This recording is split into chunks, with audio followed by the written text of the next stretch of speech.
시카고 교육위원회가 어제 시카고 공립학교의 학교 전담 경찰관 프로그램을 종료하고 모든 시카고 경찰관을 해임하는 결의안을 만장일치로 통과시켰는데요. 8월부터 시카고 경찰은 학교 밖에서만 활동이 허용됩니다. 미국의 민간 우주기업 인투이티브 머신스가 어제 오후 달 탐사선 오디세우스가 달 착륙에 성공했다고 밝혔습니다. 민간 우주선이 달에 내린 것은 세계 최초이고 미국의 우주선으로는 1972년 아폴로 17호 이후 약 52년 만입니다. 토요타가 어제 차량이 중립 상태에서 계속 전진할 수 있는 안전 문제를 고지하고 약 28만 대의 툰드라, 세쿼이아 및 렉서스 LX 600 차량을 리콜하고 있습니다. 식품의약국이 피부를 찌르지 않고 혈당을 측정할 수 있다고 홍보하는 스마트 기기를 사용하지 말 것을 권고했습니다. 2024년 대선 공화당 2차 프라이머리가 하루 앞으로 다가왔죠. 도널드 트럼프 전 대통령과 니키 헬리 전 유엔 대사는 막판 총력전에 나섰습니다. 2024년 올해 세계 기도일 예배가 오는 3월 1일 열립니다. 시카고 지역 한인 교회 여성연합회 부회장 김희영 권사를 통해 관련 이야기를 들었습니다. 어제 오전에 발생한 AT&T의 전국적인 네트워크 장애가 소프트웨어 업데이트 잘못 때문인 것으로 알려졌는데요. 사이버 공격이나 해킹은 없었다고 소식통을 인용해 ABC가 보도했습니다. 인공지능 반도체 시장의 80%를 장악한 엔비디아가 최근 폭발적인 성장에 힘입어 하루 주가가 16%나 뛰었습니다. 반도체주들이 상승세를 이끌면서 S&P 500과 다우지수도 사상 최고치를 경신했습니다. 명문 사립대학들이 신입생 선발 과정에서 표준화된 시험 성적 제출을 잇따라 다시 의무화하고 있는데요. 예일대는 내년 신입생 지원서에 SAT와 ACT 등과 같은 표준화된 시험 성적의 제출을 요구하기로 결정했다고 밝혔습니다. 글렌뷰 학부모들이 지역 내 초등학교를 폐쇄하고 인근 윌맷에 새 학교를 짓는 데 대해 반대 목소리를 냈습니다. 도널드 트럼프 전 대통령이 올해 대선에서 승리하면 미 역사상 최대 규모의 이민자 추방 작전 계획을 세우고 있다고 워싱턴 포스트가 보도했습니다. 혈압을 낮추기 위해 소금 섭취를 제한하는 것보다 바나나 등 칼륨이 많이 들어있는 식품 섭취를 늘리는 것이 더 효과적이라는 연구 결과가 나왔습니다. 이상 이 시각 주요 뉴스입니다.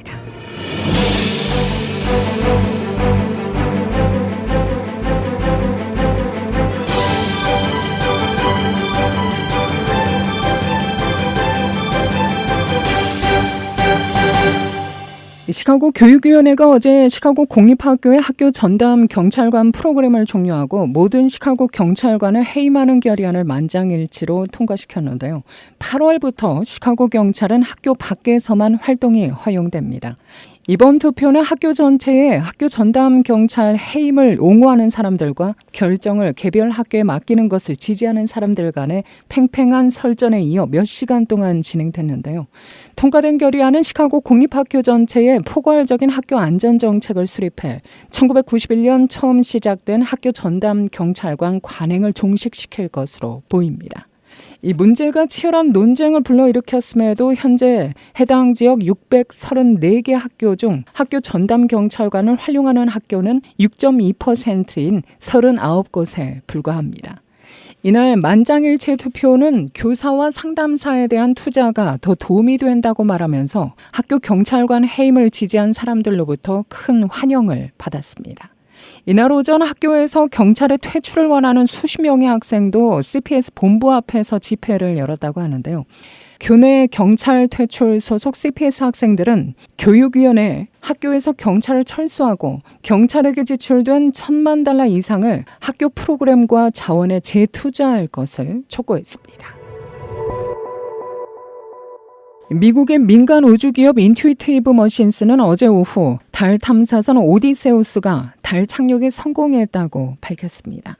민간 우주선이 달에 내린 것은 세계 최초이고 미국의 우주선으로는 1972년 아폴로 17호 이후 약 52년 만입니다. 특히 민간 우주선의 달 착륙은 4번째 도전 만의 첫 성공인데요.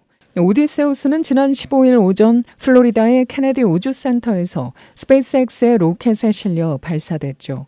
항공우주국 나사는 2026년까지 달에 유인 탐사선을 보낸다는 아르테미스 계획을 진행하고 있는데 달에 화물과 장비를 보내는데 민간 기업의 달 착륙선을 쓰겠다는 게 이른바 클립스 프로젝트입니다.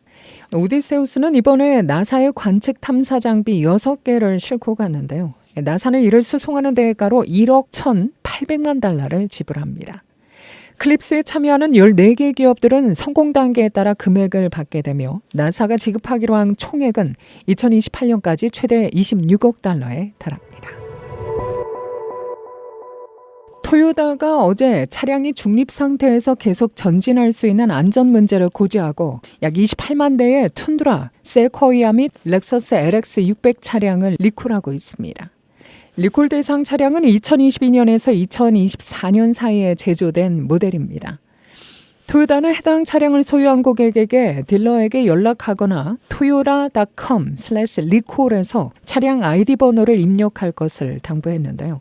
회사 측은 차량이 중립 위치로 변속될 때 변속기의 특정 부품이 즉시 분리되지 않을 수 있다고 설명합니다. 토요타는 이러한 변속기 오작동으로 인해 고객이 평평한 표면에 있고 브레이크를 밟지 않을 때 차량이 스스로 저속으로 전진해 충돌 위험이 높아질 수 있다고 경고했는데요. 토요타는 4월 말까지 리콜 대상 차량 소유주에게 변속기용 소프트웨어 업데이트를 진행할 예정입니다. 한편 토요타는 또 다른 소프트웨어 문제로 19,000대가량을 추가 리콜한다고 밝혔습니다. 이 문제로 인해 운전자가 차량을 후진으로 변속한 후 일정 시간 내 후방 이미지가 표시되지 않아 후진 중 충돌 위험이 증가하는 것으로 알려졌는데요. 이번 리콜은 2023년에서 2024년 사이에 생산된 북미 지역의 특정 미라이 및 렉서스 LX, LCES 모델에 적용됩니다. 식품의약국이 피부를 찌르지 않고 혈당을 측정할 수 있다고 홍보하는 스마트 기기를 사용하지 말 것을 권고했습니다. FDA는 어제 공식 홈페이지를 통해 피부를 찌르지 않는 스마트 기기를 통해 혈당을 측정할 경우 발생할 수 있는 위험성에 대해 경고했는데요. 비침습적 측정은 수치가 부정확해 환자가 잘못된 판단을 할 수 있다는 설명입니다. FDA는 당뇨병 환자가 부정확한 혈당 측정으로 잘못된 용량의 인슐린과 또 기타 약물 등을 복용할 위험이 있다며 약물을 과다 복용하면 혈당이 위험할 정도로 낮아져 몇 시간 내 정신적인 혼란, 또 혼수 상태 또는 사망에 이를 수 있다고 강조했습니다. 그러면서 FDA는 혈당 수치를 측정하거나 추정하기 위한 비침습형 웨어러블 기기를 승인한 적이 없다고 덧붙였습니다. 한편 구글과 삼성전자, 애플 등은 비침습 혈당 측정기 개발에 박차를 가하고 있죠. 다만 기술적 한계 등으로 아직까지 상용화 계획은 밝혀지지 않았습니다. 올해 대선 공화당 2차 프라이머리가 하루 앞으로 다가왔죠. 도널드 트럼프 전 대통령과 니키 헬리 전 유엔 대사는 막판 총력전에 나섰는데요. 오늘 뉴욕타임스와 CNN 등 주요 언론들은 하루 앞으로 다가온 사우스캐롤라이나 프라이머리를 비중 있게 보도합니다. 공화당 5차 경선이자 2차 프라이머리인 이번 경선은 헬리 전 대사의 향후 경선 완주 여부를 판가름할 승부로 꼽힙니다. 내일 오전 7시부터 12시간 동안 치르는 이번 경선은 공화당원 외 일반 등록 유권자도 참여가 가능하죠. 이 때문에 이른바 마가가 대변하는 강성 대심 외에 일반 유권자의 민심 역시 반영될 것으로 보입니다. 그간의 경선에서 트럼프 전 대통령에게 완패한 헬리 전 대사는 이곳에서 중도 보수 일반 표심을 공략해 향후 도약의 발판을 마련하고자 하는 모습입니다. 특히 사우스캐롤라이나는 헬리 전 대사가 2011년에서 17년 주지사를 지낸 친정격으로 꼽히죠. 헬리 전 대사는 일단 결과가 어떻게 되건 적어도 당분간은 경선에서 중도 하차하지 않는다는 입장입니다. 그러나 사우스캐롤라이나에서 기대만큼 성과를 보여주지 못한다면 그를 향한 사퇴 압박은 향후 더더욱 거세질 전망입니다. 한편 이번 사우스캐롤라이나 프라이머리가 끝나면 민주당과 공화당은 이후 오는 27일 미시간에서 동시에 프라이머리를 치릅니다.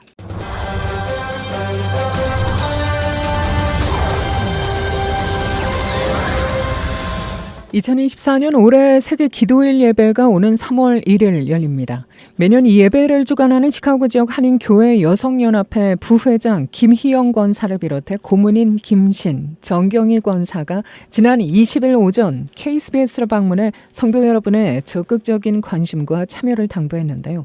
세계 기도일 예배는 전 세계 180여 나라에서 매년 3월 첫 금요일에 한 나라가 작성한 기도문으로 초교파적으로 세계 평화와 복음화를 집중적으로 기도하는 예배입니다. 부회장 김희영 권사입니다. 세계 기도일 예배는 전 세계 180여 나라에서 매년 3월 첫 금요일에 한 나라의 세계 기도위원회가 작성한 기도문으로 세계 평화와 복음화를 집중적으로 기도하는 예배입니다. 세계 기도일 예배는 137년 전 1887년 미국의 메리 제임스 여사께서 새로 유입되기 시작한 동과 남유럽, 러시아 유태인 이민자들이 겪는 부당한 대우와 외로움을 안타까이 여겨서 시작한 기도회에 이어서 특히 우리 같은 이민자들에게는 아주 뜻깊은 기도회입니다. 이렇게 시작은 교회 여성들이었지만 20여 년 전부터 세계 기도일로 변경하여 명실공히 남녀노소, 목회자, 평신도를 막론하고 모든 믿는 자들이 함께 모여서 세계 복음화와 평화를 위한 기도하는 모임입니다. 올해는 팔레스타인의 기독 여성들이 에베소서 4장 1절에서 7절을 본문으로 내가 너희에게 권하노니 오래 참음으로 사랑 가운데서 서로 용납하라를 주제로 기도문을 작성했는데요.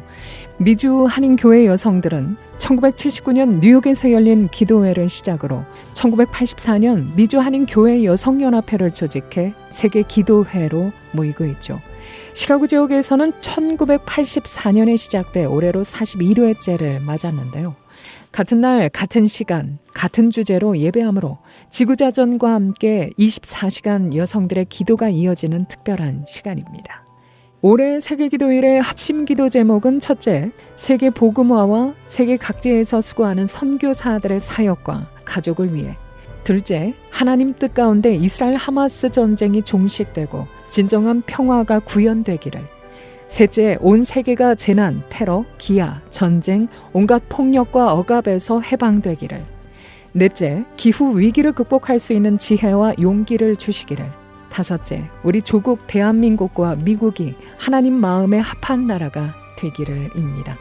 시카고 한인 교회 여성연합회 측은 이스라엘을 비롯해 세계 각처의 형제 자매들에게 사랑 가운데 우리를 용납해 주기를 간청한다며 인간의 고통을 종식시킬 공정하고 평화로운 해결책을 위해 시카고 지역의 모든 성도님들이 기도로 연대해 주시길 부탁드린다고 전합니다. 올해 팔레스타인이 특별히 많은 어려움을 겪고 있는 특별한 상황에 있는 나라라서 더 특별한 마음으로 저희가 기도에 임했습니다. 시카고 지역에서는 베다니 장로교회 링컨우드에 있습니다. 중부 지역에서는 두나미스 장로교회 데스플레인에 있고요. 서부 지역 시카고 베델 장로교회 펠레타인에 있고요. 북부 지역에서는 약속의 교회 윌링에 있습니다. 남부 지역은 남부 시카고 연합 감리교회 플러스몰에 이 5개 교회에서 모이게 됩니다. 소속된 교회 지역이나 가까운 교회에 참석하시면 되고요. 북부 지역 예배는 약속의 교회 웹에서 실시간 중계가 될 예정입니다. 한편 시카고 지역의 세계 기도일 예배에서 드려지는 헌금은 세계 기도일 헌금과 작은 돈 헌금 두 가지로 나뉘는데요. 세계 기도일 헌금은 전액 미주 연합회로 전달돼 그해 기도문 작성국과 세계 도처에 고통받는 이웃들을 섬기는 여러 선교단체를 지원합니다. 2023년 지난해 세계 기도일 헌금은 총 8,483달러로 집계됐는데요. 또한 작은 돈 헌금은 시카고에 도움이 필요한 분들과 선교단체를 지원합니다. 지난해 거두어진 선교비는 총 6,500달러로 모두 29개 선교지에 전달된 것으로 알려졌습니다. 네, 금년에는 정말 팔레스타인 특별히 어려운 나라를 위해서 기도하니까 여기 오셔서 하나님의 마음으로 우리가 서로 은혜를 받고 그 나라를 어려운 나라를 위해서 사랑으로 함께 기도하기를 원합니다. 많이들 와주세요. 고맙습니다. 세계 기도일 예배에 관련 보다 자세한 문의는 시카고 연합회 회장 이은하 권사 847-877-5697로 연락하시면 됩니다.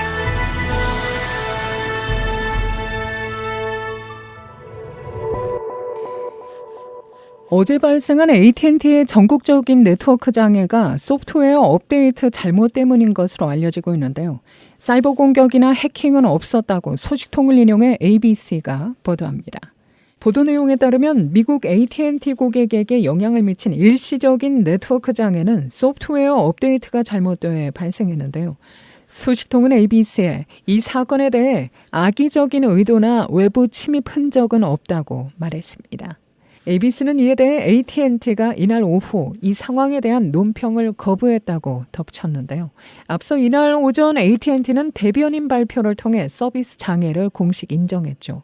대변인은 오늘 오전 일부 고객이 무선 서비스 중단을 경험하고 있다며 서비스를 복구하기 위해 긴급히 노력 중이며 서비스가 복구될 때까지 와이파이 통화를 사용할 것을 권장한다고 말했습니다. 이날 오후 늦게 AT&T는 네트워크가 완전히 복구되었다고 홈페이지 게시물을 통해 알렸는데요. 현재 FBI와 국토안보부를 비롯한 여러 기관이 AT&T 서비스 중단 원인을 조사 중입니다. 사이버 공격이나 해킹의 결과인지 아니면 단순한 기술적 오작동인지 확인 중입니다. 인공지능 반도체 시장의 80%를 장악한 엔비디아가 최근 폭발적인 성장에 힘입어 하루 주가가 16%나 뛰었습니다.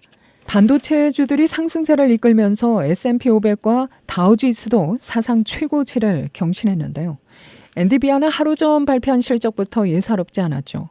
챗GPT로 대표되는 생성형 AI 붐으로 1년 전에 비해 매출은 3배, 순이익은 7배나 급증했습니다. 하루 종일 고공행진을 이어간 엔비디아의 주가는 16% 넘게 급등하며 사상 최고치를 찍었는데요. 반도체 설계업체인 ARM을 비롯해 다른 반도체 관련주들도 덩달아 급등세를 보이면서 뉴욕 증시는 올해 최고의 날을 맞았습니다. S&P 500과 다우지수는 사상 최고치를 경신했고 나스닥도 3% 가까이 오르며 1년여 만에 가장 큰 폭의 상승세를 보였는데요. 언론들은 엔비디아가 불어넣은 시장의 기대감이 연준의 금리 인하 신중론에 따른 우려마저 덮어버렸다고 평가했습니다. 명문 사립대학들이 신입생 선발 과정에서 표준화된 시험 성적 제출을 잇따라 다시 의무화하고 있습니다. 예일대는 어제 내년 신입생 지원서에 SAT와 ACT 등과 같은 표준화된 시험 성적의 제출을 요구하기로 결정했다고 밝혔는데요. 다만 예일대는 SAT와 ACT 외 AP와 IB 성적도 지원서에 제출할 수 있도록 허용합니다. 예일대는 2025년 가을학기 이후 입학 지원자는 표준화된 시험 성적이 필수이며 SAT, ACT, AP, IB 등 4개 선택지 중 어떤 점수를 제출할지 선택할 수 있다고 전했는데요. 아이비리그로 불리는 명문 사립대 중 표준화된 시험 성적 제출을 다시 요구하기로 한 대학은 다트머스대에 이어 예일대가 두 번째입니다. 특히 명문 사립대회들이 SAT 등과 같은 시험 점수 대신 자기소개서와 고등학교 성적 중심으로 신입생을 선발하면서 다른 대학의 입학 사정에도 영향을 미쳤죠. 앞서 표준화 시험 성적 제출을 의무화한 다트머스대는 SAT와 ACT 점수 제출을 의무화하지 않은 입시 전형이 통념과 달리 저소득층 수험생의 입학에 오히려 불리하게 작용했다며 재도입을 결정했다고 밝혔습니다. 글렌뷰 학부모들이 지역 내 초등학교를 폐쇄하고 인근 울맷에 새 학교를 짓는 데 대해 반대의 목소리를 냈습니다. 이 지역 교육위원회는 글렌뷰의 235 비치 드라이브에 있는 아보카 웨스트 초등학교를 폐쇄하고 동쪽 울맷에 다른 캠퍼스를 마련하기 위해 주민투표를 통해 총 8,980만 달러의 비용을 마련할 계획입니다. 이에 대해 상당수의 학부모들이 지난 20일 목요일 밤 열린 아보카 37학군 이사회 회의에서 학교를 잃고 싶지 않고 25년간 재산세 인상으로 타격을 받고 싶지 않다고 해당 안건에 반대한 건데요. 아보카 37학군 주민 모임은 학군 내 60만 달러 주택의 경우 세금 부담이 연간 1,771달러 67센트, 즉 25년 동안 44,291달러 75센트가 증가한다고 지적합니다. 300만 달러 주택의 추가 세금 부담은 25년 동안 거의 23만 달러가 될 것이라고 이 단체는 말했는데요. CBS 시카고 보도에 따르면 주민투표에 반대하는 학부모 그룹은 100명 이상으로 늘었습니다. 해당 안건에 대한 주민투표는 3월 19일 투표용지에 기재돼 실시될 예정입니다. 오늘은 어제보다 구름의 양이 많겠고 오후 들어 약간의 눈이나 빗방울 떨어질 것으로 예보됩니다. 기온도 다소 떨어지겠는데요. 한낮 최고 기온은 48도, 밤 최저 27도, 토요일인 내일 낮 최고 37도, 밤 최저 21도가 예상됩니다. 주말 내내 다소 쌀쌀한 날씨가 이어질 것으로 전망됩니다. 이 시각 기온은 46도, 습도는 77%, 바람은 북서풍이 7마일의 속도로 불고 있습니다. 이상으로 데일리 뉴스를 마칩니다. 진행의 김수현이었습니다. 오늘도 하나님의 큰 위로와 축복이 함께하기를 소망합니다.